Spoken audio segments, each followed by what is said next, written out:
If you plan on going out to eat inside New York City restaurants anytime soon, you need to be vaccinated. Beginning August 16th, proof of vaccination will be required to eat in.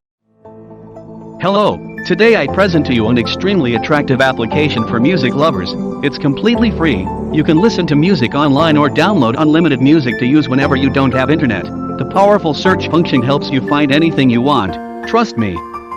It's hard not to find what you're looking for because the search function is really powerful. Application download link is attached in the description of the video. I'm pretty sure you'll like it. Thanks. Inside a restaurant, exercise in a gym, or enjoy indoor concerts and performances. The city will start enforcing the rules September 13th after a brief transition period. Mayor Bill de Blasio addressed this earlier on CBS This Morning. In the end, this guarantees the safety of everyone involved, and it's also going to encourage a lot of people just take that next step. To follow suit. Yes. Follow suit. Especially, look, young people need, I can say I have two 20-somethings. Sometimes young people need a little encouragement. They want to go to restaurants and bars and concerts. Get vaccinated and you're in. I want people to get vaccinated to feel they can live life fully, have a lot of freedom. The reward of vaccination is freedom. Tragically, if you don't get vaccinated, you're going to be left out. So joining us now to discuss this is internal medicine specialist and immunologist Dr. Neeta Ogden. So this is a first in the nation sort of mandate. It's causing controversy, though. Do you agree with the decision? And do you think it'd be pretty good if, other cities followed suit? Good morning. And yes, I agree with this decision. I think that we have to wake up to the reality of our new world that involves COVID and this changing landscape of the vaccinated versus unvaccinated. These types of mandates are not just about Mayor de Blasio trying to curb the spread of the Delta variant. I mean, that's a huge part of it because we can see how we've evolved from sort of mandates being lifted in the spring, the Delta variant really taking hold over this summer, and now we're here.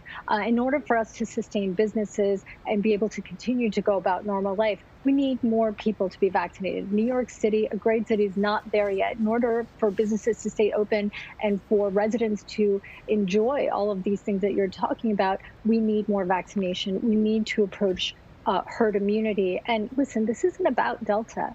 We're talking about the Lambda variant in Peru. We're talking about other variants globally that will ultimately evade the vaccine. So this is just one of many mandates, I believe, that will be out there. It's very forward thinking, and we're going to have to accept this new reality.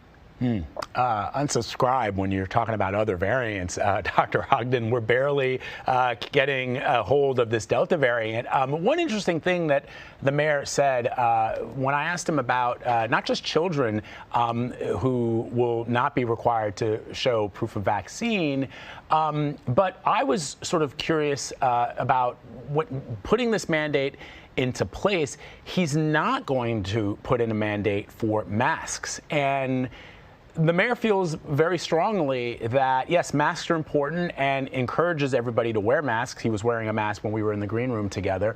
But he really believes that the only way to get a hold of this Delta variant and to put it to bed once and for all is for everyone to be vaccinated. And I just wondered, from your point of view, if that might be a way for other big city mayors and politicians to think about trying to combat this virus, because we've seen how politicized masks have become.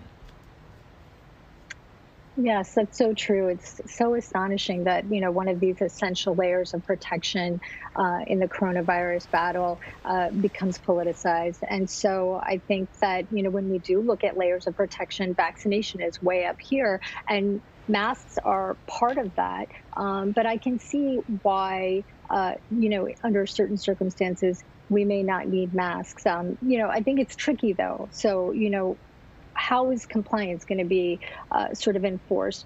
Businesses are going to start, or have already started, saying these kind of mandates are burdensome. And also, how can I just want to be certain that people, we've heard about these vaccine cards being replicated. How I know that New York City has the Excelsior Pass, which is verified by CDC on, people's phones. I think that there it might be a little too quick to say absolutely no masks. And I think that these governors in states where COVID is rising are going to find themselves in a sticky situation as we see, variants on the horizon, because you want pivot points where you can bring in masks again. They're an essential part of protecting us from the coronavirus. They should not be politicized. So when I hear people sort of make very blanket statements about masks, I think it's a place where we need to know they could come back temporarily. It's really about looking at, the landscape, how much COVID is in the environment, what hospitalization and vaccination rates are like. I just think it's such an important tool that we need to know is always there.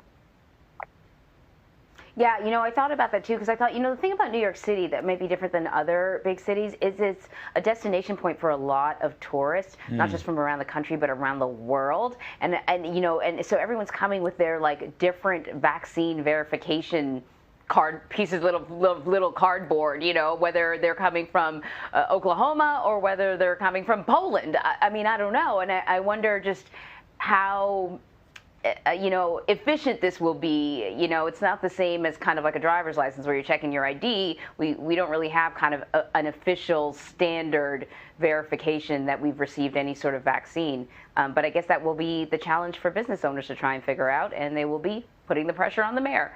So, kind of moving forward, though, it looks like the FDA is going to approve the Pfizer COVID vaccine earlier next month. Meaning that it was approved for emergency use, but it'll get sort of broad approval. There are some Americans that have felt really uncomfortable about the vaccine only being used for emergency purposes only. It makes them feel uncomfortable, and they've been taking a wait-and-see approach. Are you hopeful that once the full authorization is given to this particular vaccine, that those who are standing back will be willing to sort of roll up their arms and get that shot? Yes, I am hopeful. I think that, a recent survey showed that 3 out of 10 unvaccinated Americans said that once there was that full approval, they would get vaccinated. So I think it's going to inspire confidence in people that it now gets, that full authorization. I'm so glad to hear that they're, speeding up the deadline from what was going to be January 2022 to now by Labor Day, really speaking to this desire to get more people vaccinated, to inspire confidence, and now let businesses and hospitals, universities, the Department of Defense is going to do this, mandate vaccination. So like I said, just like what's happening in New York City, this is going to be the changing landscape of COVID, a virus that we likely are going to live with for quite some time. Dr. Ogden, a new poll shows that more than half of unvaccinated American adults fear the shot more than they fear the virus and the rapidly spreading Delta variant. We've talked about this for quite some time now. What's your message to people who are afraid of the COVID vaccine? Yeah, I think the overarching message is that this is a safe and effective vaccine, and it's really up to all of us to continue conversations about why there is that fear. Sometimes people just hear a news story associated with the myocarditis, and they are terrified now because they've heard about a side effect. We're living in a world where news moves so quickly and so rapidly, and then gets distilled into the social media channels as well. And all that people take away is that one word of a side effect. So it's really up to all of us as a community who are vaccinated, and in whatever field that you work or live in, to keep talking about how it is safe and effective. It works for you, what kind of side effects you experience, and how it's so vitally important, especially for people with certain medical conditions, and very much going to be the path out of everything that we've been talking about, masks at school, just this very fractured life that we've had around COVID.